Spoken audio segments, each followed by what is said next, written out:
9h-20. Made in Mayenne avec Koi Centre d'affaires, bureaux, locaux d'activité et services pour l'efficacité des entreprises dans un cadre d'exception à Laval et sur www.koisuccess.com. KOIsuccess.com. Tous les matins, Pascal, du lundi au vendredi, nous partons à la rencontre d'un chef d'entreprise mayennais. C'est Made in Mayenne. Et ce matin, nous recevons un habitué de nos studios. Il intervient régulièrement dans la cuisine de France Bleu Mayenne. C'est le chef de la Corévatine. La Corévatine qui propose un service traiteur en Mayenne. Régis Régnier, bonjour. Bonjour. Bienvenue dans nos studios. Alors ce matin, nous n'allons pas vous demander une recette pour parler cuisine ensemble. Si vous êtes avec nous, c'est pour Made in Mayenne. Nous allons donc nous intéresser à l'aspect économique de votre activité. Vous avez 51 ans et vous êtes revenu sur votre terre natale il y a 14 ans pour créer la Corévatine. Alors, je parle de création, je devrais peut-être... parler de reprise ? Oh non, pas tout à fait. On a effectivement pris une entreprise, mais qui était à la base une épicerie, donc pas tout à fait quand même la même chose, qui faisait un peu de traiteur, c'est vrai, mais que l'on a quand même un peu développé. La Corévatine est aussi une histoire familiale. Ah oui, tout à fait. Le nom Corévatine reprend l'origine des 4 prénoms de la famille. Corinne, Régis, Valentin, Justine. Donc Corévatine. Voilà. Vous avez toujours été dans le domaine de la restauration, hein, c'est votre formation initiale. Ah oui, tout à fait. J'ai commencé à l'âge de 16 ans, donc apprentissage chez Jean-Étienne, un de nos pères, Jean-Étienne à Saint-Pierre-Béni. Tout à fait. Et donc on a commencé par un apprentissage, on a commencé par une formation de cuisine. Voilà, on est parti... classiquement, on va dire, et puis la progression ensuite en différentes entreprises, différentes sortes de restauration. Oui, parce que vous avez eu différentes expériences, restaurant gastronomique, restaurant ouvrier, routier. Mais alors, qu'est-ce qui vous a poussé à vous lancer comme traiteur et pourquoi en Mayenne ? Alors, le retour en Mayenne a été un petit peu le fait du hasard, mais c'était aussi quelque part un retour aux sources, une envie certainement. On est à Saint-Berthevin donc depuis 14 ans maintenant, et je dis souvent mes grands-parents sont nés et enterrés à Saint-Berthevin, donc un vrai retour aux sources, c'est sûr. Et il y avait besoin justement de revenir en Mayenne par rapport à ça, parce que c'est vrai que vos parents sont quand même mayennais ou pas ? Ah oui, tout à fait. Oh, les origines de la famille sont très vieux mayennais, très vieux. Et les parents travaillaient sur Laval, donc pas de souci là-dessus. Mais c'était une envie de revenir un petit peu aux sources, se rapprocher des parents. Parce que vous étiez à Cholet avant. On était à Cholet, on avait un restaurant. Et vous teniez un restaurant. Voilà, 7 ans à Cholet, un premier restaurant en tant qu'installation, un premier restaurant à Cholet pendant 7 ans. Traiteur, un métier différent de restaurateur ? Totalement. On reste dans la cuisine quand même. On reste dans la cuisine, bien sûr. On a toujours une partie création, une partie recherche de recettes. Mais c'est vrai que lorsque l'on prépare des repas pour 300, 500, 1000 personnes, ce n'est quand même pas la même chose qu'un repas de 40, 50 couverts en individuel chez soi. C'est différent. Donc la quantité est différente. On travaille pas les mêmes produits non plus. Pas les mêmes produits. Et puis les gamelleries sont un petit peu différentes, évidemment. Et la clientèle aussi. La clientèle. Parce qu'on vient pas au restaurant comme on va à une cérémonie, à une fête familiale, par exemple. La démarche est totalement différente. On se rencontre le matin, on se fait un petit resto ce midi ou ce soir. C'est quand même pas du tout la même chose que d'organiser un repas, organiser une réception, organiser un mariage, où on va y penser pendant 1 an, 2 ans parfois. Donc on n'a pas du tout la même démarche. Alors vous travaillez pour différents événements en Mayenne, uniquement en Mayenne ? Non, on vadrouille un petit peu.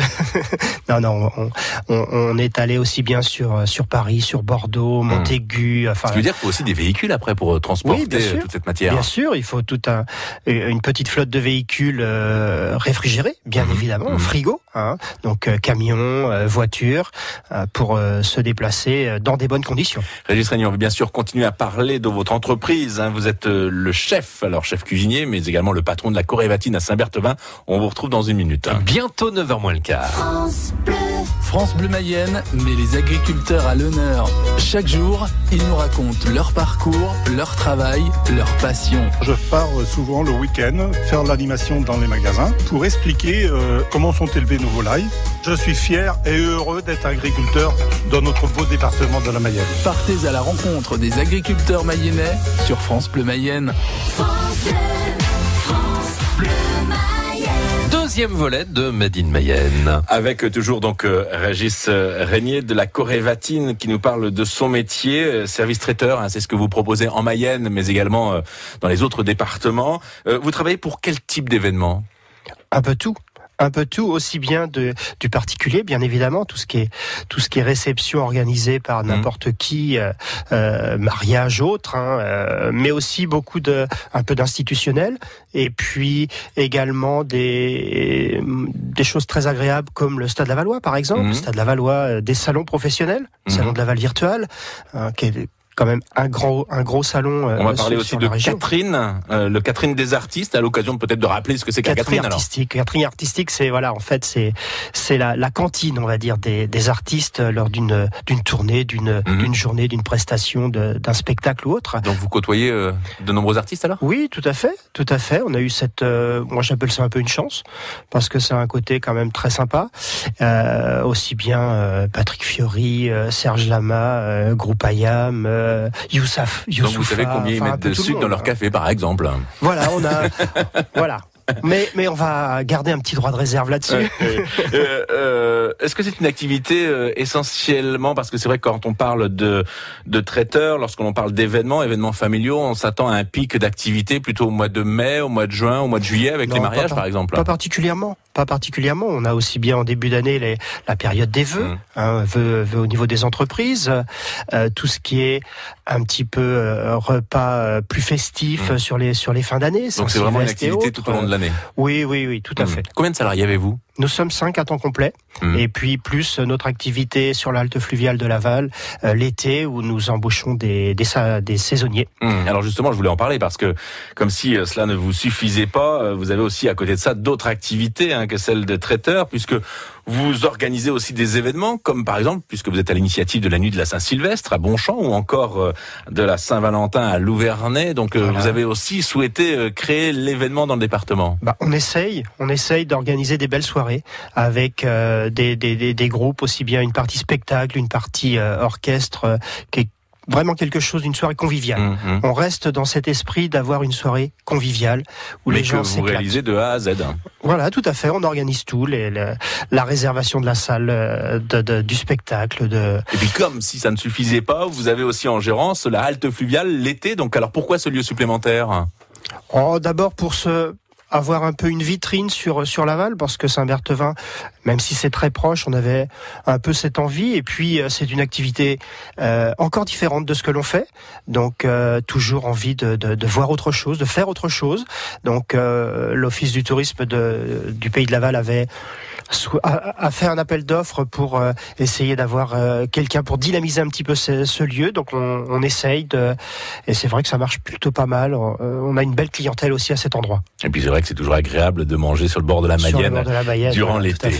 On va devoir se séparer, mais avant cela, on va parler d'actualité. Vous avez le choix justement, lorsque vous arrivez à la radio, de choisir un sujet. Et parmi les sujets d'actualité, la commémoration des attentats de Charlie Hebdo. 1 an après, vous souhaitez dire que vous êtes toujours Charlie. Bien sûr. On va continuer à se battre.